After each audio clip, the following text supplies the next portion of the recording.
시청자 여러분께 문안 인사드립니다. 현월TV 윤목사입니다.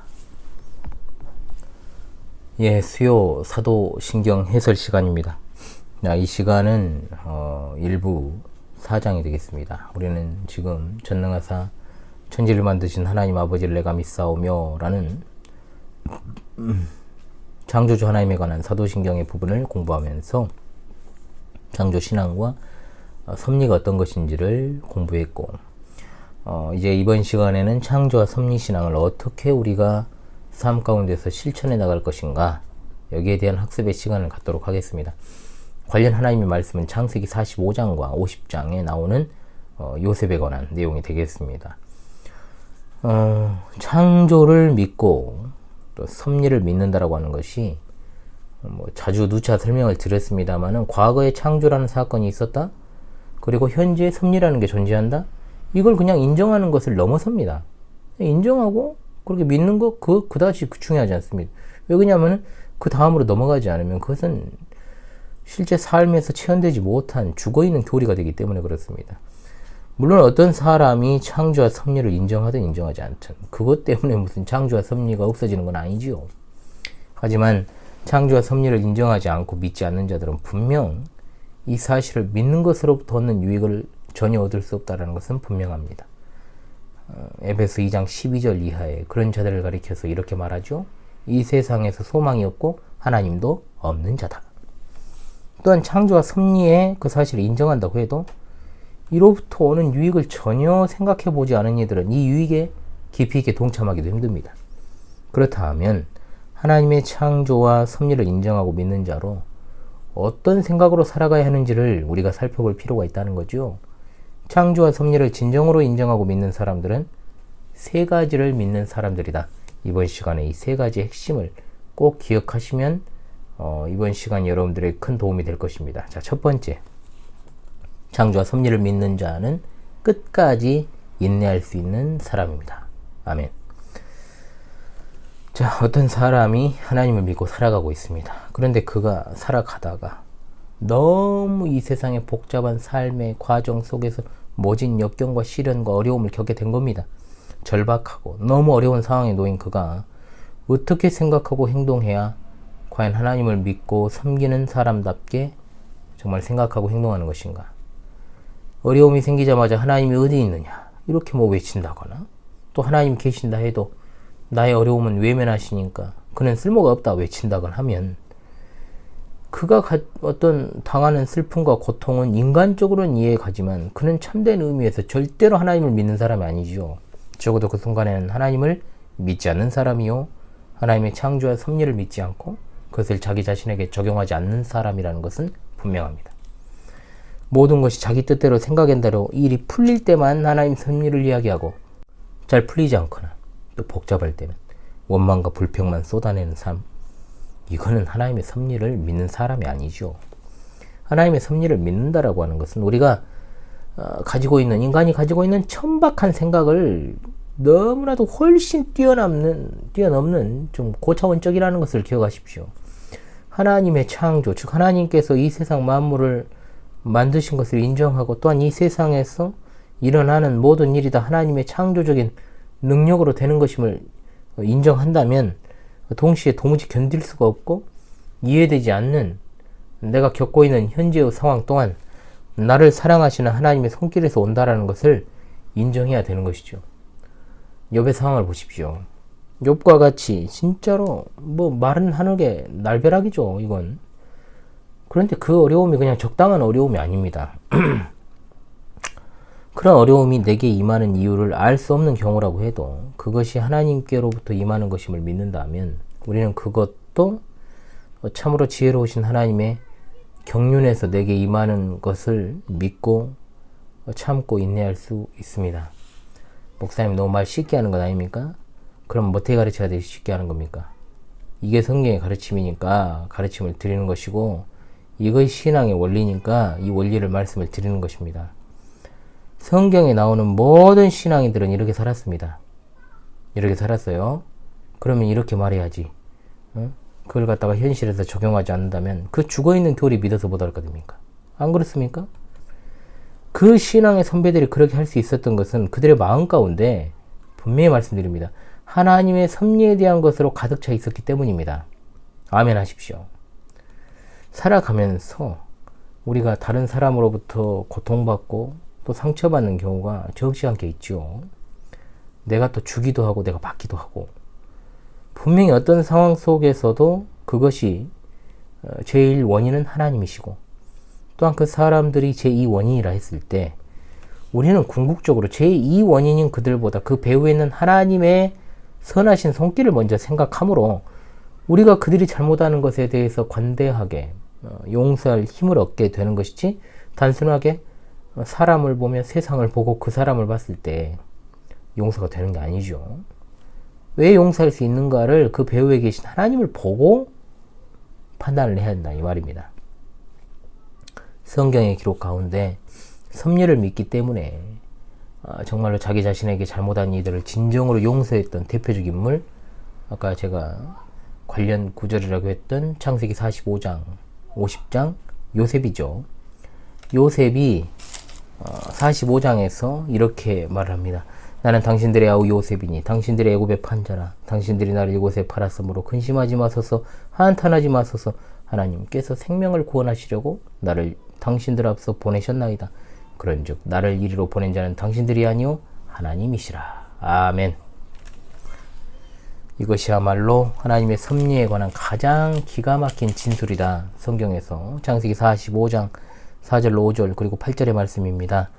이 일에 사람들의 잘못과 하나님의 온전한 뜻이 동시에 지금 작용하고 있지 않습니까? 결국은 하나님의 뜻에만 시선을 집중시키는 것이 섭리에 대한 바른 이해와 신앙이다. 비록 형들이 아버지의 사랑을 독차지했던 자기 자신을 미워하고 시기하고 또 상인들에게 팔아가지고 정말로 자기와 야곱의 관계, 그 아버지와의 관계를 생리별하게 했고, 그로부터 무려 12년이라는 세월을 모질게 고생했음을 온 몸으로 그렇게 받아들여야만 했던 요셉이었지만, 그는 이 모든 일이 궁극적으로 따져 올라가면 하나님의 섭리의 손길로 된 것임을 알고 고백을 했다는 겁니다. 성경에 기록되지 않았지만 얼마나 큰 고통이 그에게 내면에 있었겠어요, 여러분. 안 그렇습니까? 물론 요셉이 처음부터 그런 인식을 가지고 있었다라고 말하기는 어려워요. 단지 그가 이런 일련의 과정들을 겪으면서 점점 더 하나님의 손길을 의식하게 되었겠지요. 마찬가지로 우리 연약함은 막상 거대한 사건이 내게 임하면 당황해버립니다. 그럼 어떻게 됩니까? 하나님의 손길 생각 안 합니다. 그 문제에 대해서만 관심을 집중하죠. 많은 경우에 그 당시보다는 시간이 좀 흘러가면서 하나님의 뜻을 깨닫게 되는 경우가 있습니다. 요셉과 똑같이. 그리고 어떤 상황에서도 하나님을 믿는다는 것, 그것 하나만으로 참으로 인내할 수 있게 되는 것이죠. 하나님의 뜻은 분명히 죄악된 사람들을 통해서라도 그분의 구원의 작정을 이루시는 것이기 때문입니다. 아멘. 아멘. 하나님을 믿는 것은 단순하게 주일 예배에 참석해서 엉덩이 붙이고 있고 성찬에 참여하고 교회에 의무금 내는 게 아닙니다. 바로 하나님의 창조와 섭리를 믿는 것이 바로 하나님을 믿는다라는 것의 본뜻임을 기억하십시오. 하나님을 믿는 사람은 그렇지 않은 사람들의 머리 위인 사람이에요. 그걸 꼭 기억해야 됩니다. 그러므로 다른 사람들이 원인이 되어 일어나는 여러 어려움이 있지 않습니까? 그 사람들에 대해서 우리가 직접적으로 원한을 표하거나 또는 복수를 계획하거나 그들을 증오하고 미워하지 않을 수 있게 되는 겁니다. 그 순간에는 감정 폭발하죠. 당연한 것 아닙니까? 그러나 우리는 곧 하나님의 손길을 의식하면서 그 사람을 너그럽게 용서할 수 있고 또 용서해야 됩니다. 요셉이 그의 형들을 위로하고 또한 그들의 자녀들까지도 내가 돌보겠다라고 했다는 약속 50장 19절로 20절의 말씀은 쇼가 아닙니다. 진심으로 그렇게 말한 겁니다. 무엇보다도 우리 십자가상에서 예수님께서도 그리하셨습니다. 예수님께서 말씀하시기를 아버지여 저희를 사하여 주옵소서 자기 하는 것을 알지 못함이니이다. 하나님이시기에 하시는 말씀이기도 하지만 또 한편으로는 이 세상의 모든 일이 다 하나님의 주관하심에 있음을 분명히 알고 확실히 믿는 믿음으로부터 나오는 말씀이다라고 할 수 있습니다. 하지만 여기서 우리가 꼭 짚고 넘어가야 될 것은 이런 악에도 불구하고 하나님의 선하신 손길이 모든 것을 선하게 여기신다라고 해가지고 죄악을 범한 자들에게 아무런 책임이 없다거나 그들이 아무런 죄책을 가지지 않아도 된다는 말은 아닙니다. 절대로. 그저 결과만 좋으면 그 과정에 있던 모든 일을 덮어버려도 된다라고 볼 수 없기 때문입니다. 죄에 대한 책임은 분명 존재합니다. 하지만 그 죄에 대해서 판단하시고 거기에 대해서 공의롭게 처결하시는 분은 우리가 아니라 하나님이시라는 사실까지도 인정하는 것이 섭리의 신앙인 줄로 믿습니다. 아멘. 자, 흔히 한국인의 정서를 한의 정서라고 불러요. 누가 이런 말을 붙였는지 모르겠어요. 잡아다가 그냥 패버리고 싶은데 자, 기독교적으로 봤을 때 결코 좋은 정서가 아닌 거죠. 이게 한의 정서가 뭡니까? 한의 정서가 무슨 왜 한만을 민족으로 만들어버렸을까요? 이렇게 누가? 억울함과 원한을 가진 자들은 절대로 바른 신앙생활을 못합니다. 절대로. 이런 사람들은 하나님 섭리 못 믿습니다. 그리스도의 십자가와 하나님의 섭리를 깨달은 그 인식의 근거에서 우리는 이 한이라고 하는 것으로부터 자유로워져야 되는 것이죠. 우리의 일상의 어떤 소소한 한으로부터 좀 큰 것에 이르기까지. 복수는 하나님께 달린 것이요. 그리스도인들에게 복수나 별도의 한풀이가 필요 없습니다.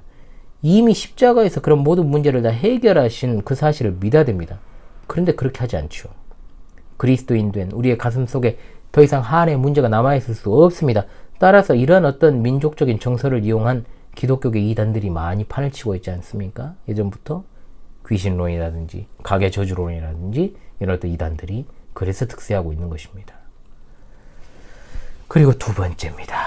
창조와 섭리를 믿는 사람은 감사하는 사람인 줄로 믿습니다. 아멘. 하나님의 섭리를 믿는 사람이 역경 가운데서도 어려움을 인내할 수 있다 한다면 모든 것이 순조로운 것을 반대로 뭐라 그럽니까? 순경이라 그러죠. 순경에서도 올바르게 살아가는 사람, 그 잘 풀리는 모든 일이 자기 능력으로 되는 것이 아니라는 것을 인정해야지만이 하나님께 감사할 수 있지 않겠습니까? 또 그리고 마땅히 감사해야 되는 거죠. 그리스도인의 어떤 껍데기만 쓰고 고작 감사한다고 하는 것이 내가 바라던 것이 이루어졌어. 내가 가고 싶던 대학을 갔어. 내가 가고 싶은 직장을 얻었어. 또는 내가 진짜 꿈에도 바라던 신랑을 만났어. 이렇게 해가지고 감사하는 게 전부면 그야말로 나쁜 놈이죠. 그거는 나쁜 그리스도인이고 아직 성수가 아직 모자란 낮은 수준의 그리스도인입니다. 좋게 말해서요.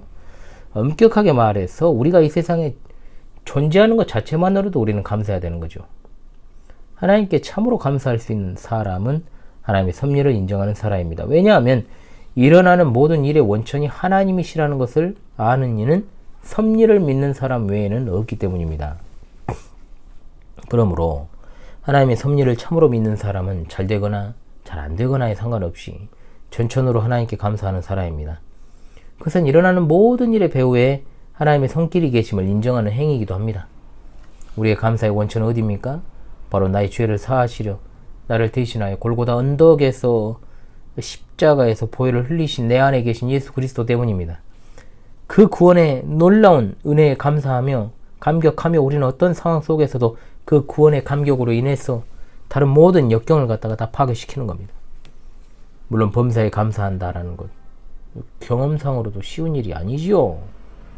데살로니가전서 5장 18절 범사에 감사하라. 모든 정황 가운데서 감사하라. 감사하는 일이 쉽게 되는 거라면 우리에게 명령 안 했을 겁니다. 그죠? 당연합니다.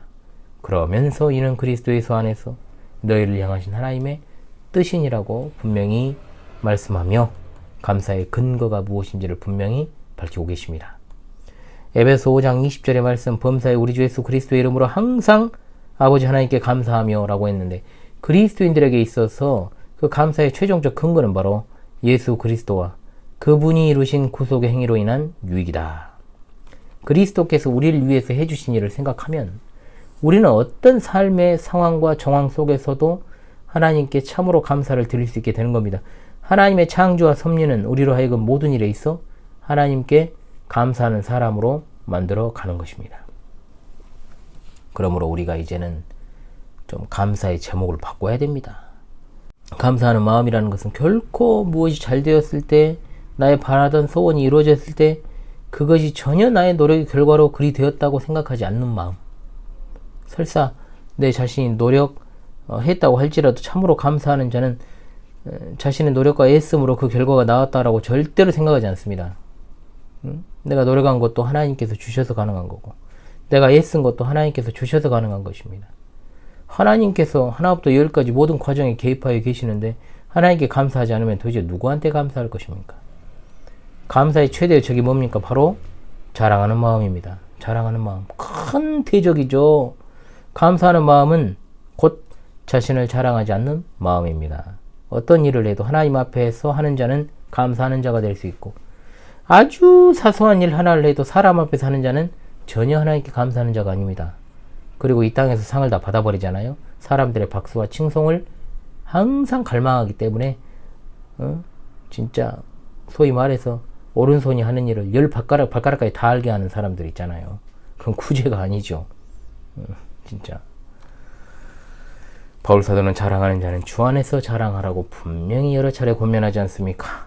오해하지 맙시다. 주 안에서 또 자랑하라고 하니까 주님 이름 내걸고 내가 한 것 자랑하라는 말이 아니에요. 주께서 해주신 것만 자랑하라 이 말입니다. 주님의 이름만 드러내야 된다 이 말입니다. 결국은 참된 신자에게 자랑할 것은 오직 그리스도 한 분뿐이십니다. 그리스도 안에서 구원함을 받은 중생한 자들이 이제 모든 것을 주로부터 공급받게 되니까 내 안에는 자랑할 것이 전혀 없는 것이죠. 내 안에는 뭐밖에 없습니까? 다 버려야 될 것들밖에 없는 것입니다. 이것을 제대로 깨달은 자는 그의 존재 자체가 하나님의 영광을 증진시키는데 힘을 쓰는 자입니다. 교인이라는 자리에 있으면서도, 그리스도인이라고 하면서도, 교회의 직분자라고 하면서도, 목회자라는 영광스러운 직무를 맡았음에도 하나님 자랑은 하지 않고 하나님 이름 팔아서 자식 자랑하고 돈 자랑하고 또 명예 자랑하고 학식 자랑하는 그런 아무짝에도 쓸모없는 쓰레기 같은 존재가 되지 마십시다. 그런 짓거리 하라고 골고다 언덕에서 죄 하나도 없으신 그리스도께서 피를 흘리신 것이 아닙니다. 우리 자랑과 감사도 품격이 있어야 된다. 그것은 바로 오직 자기를 부인하고 그리스도의 십자가만 자랑하는 것, 그리스도만 따라가는 것, 바로 그것입니다. 마지막 세 번째, 창조와 섭리를 믿는 사람은 미래를 하나님께 맡기는 사람인 줄로 믿습니다. 자, 창조와 섭리를 믿는 것은 과거, 현재뿐만 아니죠. 미래와도 관련이 있습니다. 과거, 현재가 하나님의 창조와 섭리의 손길 아래 있다면 미래 또한 하나님의 섭리의 손길 아래 있습니다.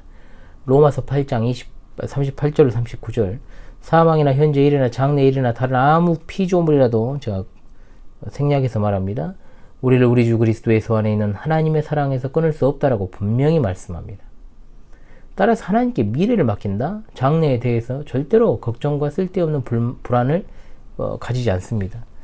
우리들에 대한 하나님의 사랑은 모든 상황 속에서 우리의 불안과 모든 걱정과 염려를 다 완전히 사라지게 하기에 충분한 사랑입니다. 그냥 막연하게 미래에 일어날 일들에 대해서 한숨만 쉬는 것은 그 순간만큼은 진짜로 하나님이 계시지 않는 것처럼 사는 태도지요. 그런 사람을 가리켜서 뭐라 그럽니까? 실천적 무신론자다. 미래에 대한 막연한 두려움은 여러분 분명합니다. 불신앙입니다. 하나님의 섭리를 믿는 성도는 매사에 자신감을 가져야 됩니다. 전혀 근거 없는 자신감은 만용이죠. 그러나 하나님의 선하신 뜻 안에서 정말로 하나님의 작정 안에 이루어진 모든 일에 대해서 성도는 걱정하지 않아야 됩니다. 하물며 우리가 먹을 것, 입을 것, 자는 것을 걱정할 필요가 있겠습니까? 이 세상이 아니면 주님이 계시는 하나님의 나라가 우리의 예비처입니다. 예비가 돼 있잖아요. 그런데 어찌 우리가 이 땅에 썩어질 것에 대해서 염려하고 불안에 떨어야 됩니까? 주님께서는 이런 것들이 다 이방인들이 구하는 것이라고 말씀하십니다. 베드로전서 5장 7절 너희 염려를 다 주께 맡기라.